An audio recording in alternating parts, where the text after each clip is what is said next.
Dans cet exemple, je vais vous montrer comment créer un logo très simple.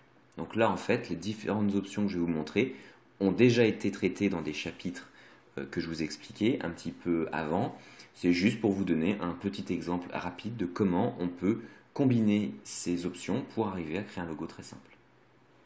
Je vais dans un premier temps choisir par exemple un rond. Et mon rond, je vais vouloir qu'il soit qu'il soit cerné d'une certaine couleur. Donc par exemple, je vais décider qu'il soit cerné de vert et qu'il soit rempli de rouge. Donc là, je suis sur le calque fond, on va l'appeler plutôt rond 1. Voilà. Et je tire mon rond. Donc mon rond, il n'est pas exactement comme je voudrais, je fais supprimer. Je vais rester appuyé sur Shift et vous allez voir que mon rond va être un rond bien sphérique. D'accord? Il ne sera pas ovale, il ne sera pas un petit peu tordu, il sera bien sphérique. Voilà. Ensuite, cet objet, je ne suis pas satisfait de l'épaisseur du rond. Donc du coup, je reviens ici, contour, je vais le réduire, je vais le mettre à 10 points. Voilà. Ensuite, j'aimerais que le contour ne soit pas uniforme, mais on va lui donner un côté un petit peu... voilà, on va essayer ça. Donc là, on a un côté plus épais que l'autre. Mais maintenant, ce côté qui est moins épais, j'aimerais qu'il soit à la base. Donc je fais comme ça. Et voilà. Ensuite, je peux cliquer, je peux récupérer mon rond et nous allons aller dans... On va essayer de vectoriser le contour, c'est parfait.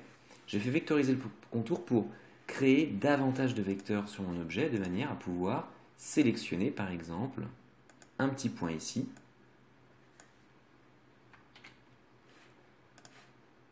Voilà. On va essayer ensuite d'utiliser outil largeur. On va voir ce qu'on peut faire avec ça. On ne peut pas l'utiliser, c'est pas grave. Je resélectionne mon objet.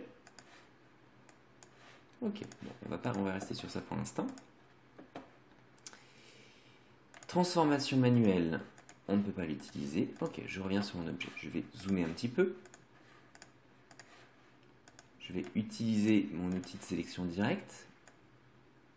Et vous voyez que je peux bouger les formes ou alors ne bouger que ceci.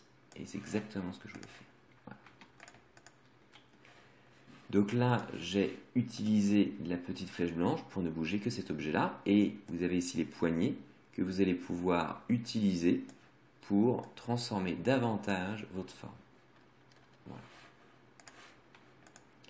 Ensuite, je veux vouloir ajouter une autre forme à l'intérieur de celle-ci sans esquinter cette forme de base. Donc celle-ci, je vais lui mettre un petit cadenas pour faire en sorte qu'on n'y touche pas pour le moment. Je vais créer un nouveau calque que je vais appeler rond 2. Je vais créer un nouveau rond. Cette fois-ci, je veux qu'il y ait à l'intérieur, il soit, allez, jaune clair. Je reste appuyé sur Shift pour faire un rond qui soit bien comme il faut. Voilà, je vais le mettre à peu près là.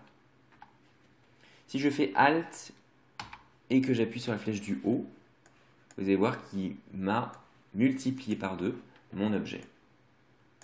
Donc cet objet-là, je vais le mettre en superposition et je vais lui donner une couleur un tout petit peu plus sombre, comme ceci, de manière à avoir une sorte d'effet. Ces deux objets-là, je fais CTRL A pour les sélectionner tous les deux. Donc grâce au cadenas ici qui est sélectionné, je ne sélectionne pas l'objet qu'il y a sur le calque rond 1. Donc là, en faisant CTRL A pour tout sélectionner, je sélectionne ça. Je fais sélection, objet,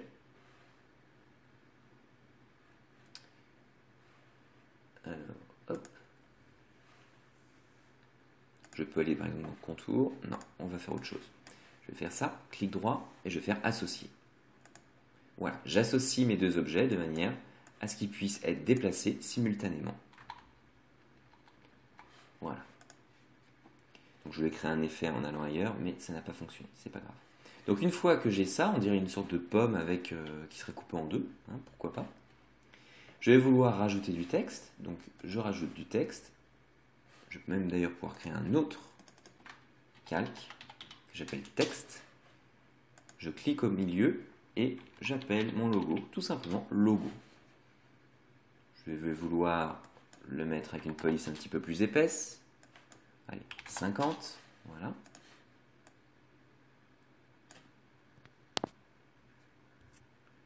Je le déplace ici. Je vais pouvoir changer sa police de caractère. Si je mets moderne, pourquoi pas. Hop. Comme ceci. Je vais vouloir changer sa couleur. Voilà, comme ceci. Très bien. Une fois que c'est fait, disons que mon logo est terminé, je vais dans Fichier, je vais pouvoir faire Exporter, et je vais l'exporter en PNG.